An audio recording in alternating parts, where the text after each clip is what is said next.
कैसे हैं आप सब? What a beautiful morning. My self Sunil धीमा। आज हम एक आसन के बारे में बात करने वाले हैं। पोस्चर आसन का नाम है बदक कोण आसन, बाउंड एंगल पोज। बद मीन्स बाउंड एंड कोना मीन्स एंगल, सो इसका पूरा नाम है बदक कोण आसन।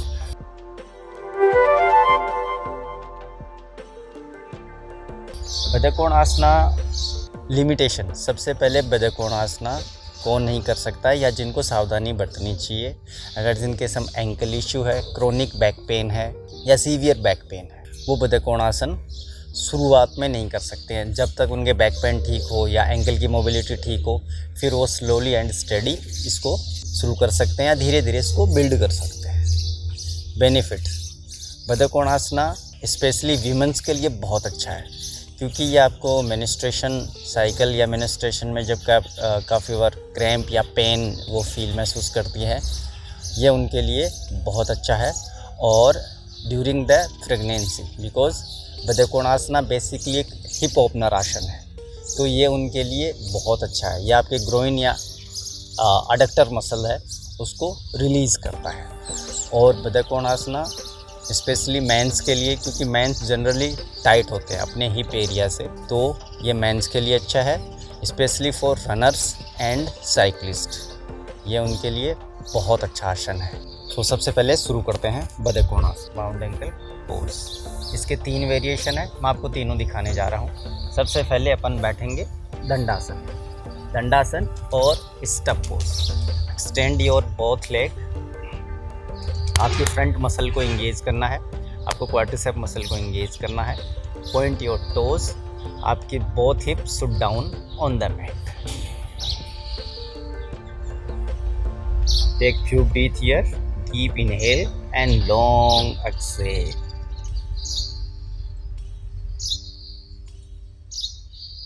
नाउ अब हम इसको शुरू करेंगे।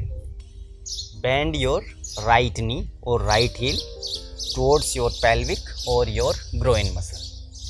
Then left foot bend towards to your pelvic or your groin. Then join your both feet nicely. Make sure is the 1 foot gap between your groin and your heel. Now most important thing, your both hip should down on the mat and both knee also should down on the mat. Now the first Bada Konasana, you can stay there. If you find the difficulty here and your knee, if your knee don't touch on the mat, then you can use block here for support, but knee shouldn't be uplifted, knee should down.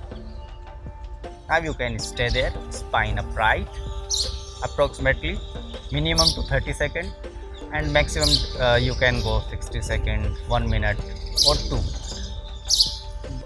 तो आप यहाँ पर बैठे रहेंगे। फिर उसके बाद में अपन इसका बदक कोण आसना 2 और वेरिएशन 2, ये बहुत इम्पोर्टेंट है। इसके लिए सबसे पहले अपन को ध्यान रखना होगा, movement should come from pelvic not from spine with exhale. हमेशा याद रखिए, जब भी हम फॉरवर्ड जाएंगे, ये योगा में थंब रूल है, तब एक्सेल करते हुए जाएंगे। जब भी हम बैकवर्ड जाते हैं तब इनहेल करते हुए जाएंगे। तो with exhale with anterior tilt, movement should come from pelvic not from spine. Come forward, palms on the floor और mat. with exhale, come forward, come forward, come forward. Make sure don't give any strain on your knee. Come forward, come forward, come forward, come forward, and you can touch your nose or chin on the mat. Stay there. Make sure your both hip down on the mat, and each exhalation you can extend your spine just like a open book.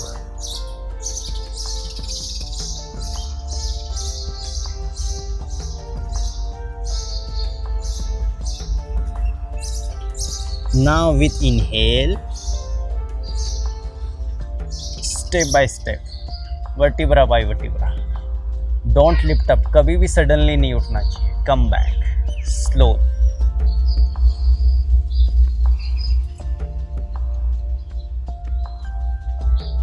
And we will take 2 and 3 breath here, 2 से 3 गहरी and लंबी सांस।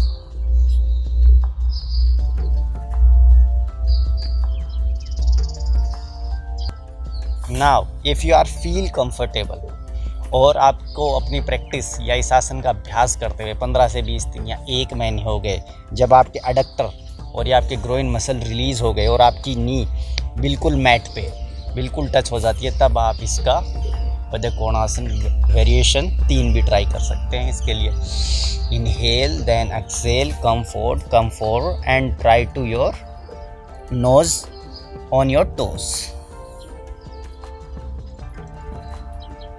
Here you can round your back.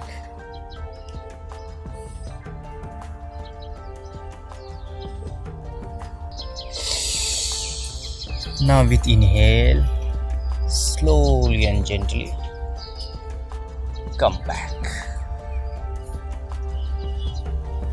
Now common mistake, इस आसन में people common mistake क्या करते हैं, वो जब भी सामने आते हैं, फ्रंट आते हैं, जब भी पीपल फॉरवर्ड आते हैं तो अपनी बैक को राउंड कर लेते हैं और या वो अपनी पेल्विक को उठा लेते हैं।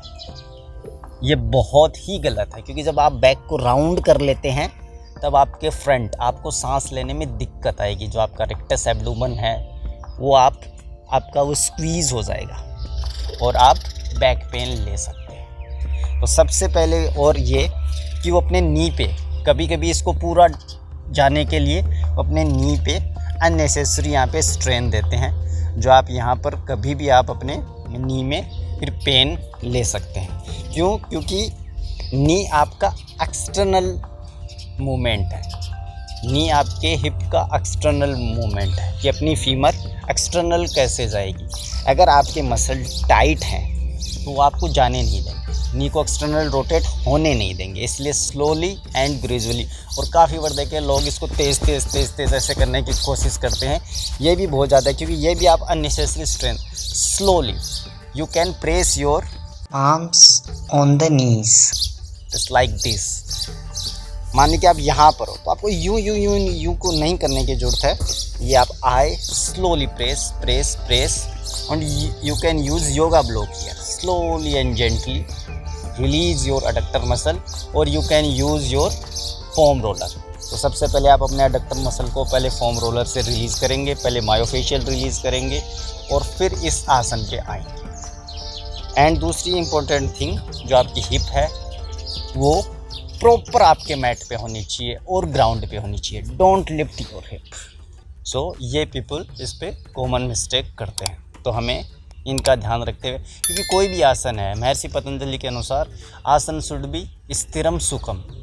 आसन एक प्रॉपर, जो आसन सिद्धि बोलते हैं, आसन तभी अचीव हो सकता है जब हम उस पर बिना किसी रुकावट के, बिना किसी पेन के, जस्ट लाइक ए स्टोन आराम से उस पर बैठे रह सकते हैं, जो हमें आनंद है। स्थिरम सुखम, जैसे में सुख में आराम से, हमें स्ट्रेन महसूस नहीं करना होता है। तो स्लोली एंड ग्रेजुअली इस आसन को आप करते हैं और इसके बेनिफिट उठा सकते हैं। जैसे कि मैंने पहले भी कहा, स्पेशली फॉर वीमेंस यह आसन उनके लिए बहुत अच्छा है। अगर उनको मेंस्ट्रुएशन प्रॉब्लम है, मेंस्ट्रुएशन के दौरान अगर उनको पेन है या उनको क्रैम्प आते हैं, ये बिल्कुल ख़त्म हो जाएंगे। और during the pregnancy such a wonderful आसन है। क्यों? क्योंकि उस समय में आपको हिप को ओपन करना होता है, हिप को रिलीज़ करना होता है, तो आपकी डिलीवरी, और जैसे कि हम एट द प्रेजेंट टाइम देखते हैं कि मोस्टली द सिजेरियन डिलीवरी होती है। अगर आप बद्धकोण आसन करते हो तो मोस्टली आप सिजेरियन डिलीवरी फेस नहीं करोगे, क्योंकि आपके हिप को बिल्कुल ओपन करेगा। इस आसन को जस्ट लाइक ए, हम अभी भी देख सकते हैं, ये just like a open book. ये आसन आपको ऐसा लगता है हमने एक बुक के 2 पेज को अपने ओपन कर रखा है।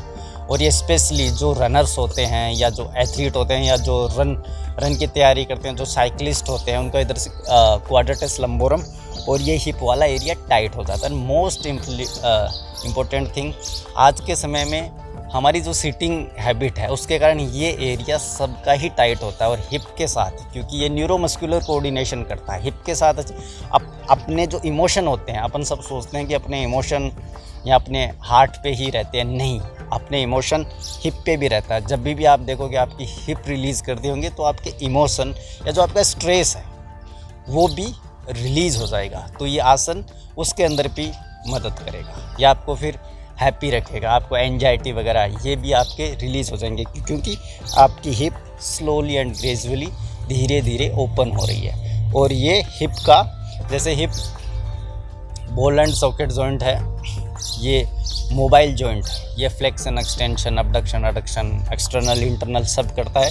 तो स्पेशली आपका हिप का एक्सटर्नल यानी बाहरी, ये हिप का एक्सटर्नल रोटेशन भी आसन है।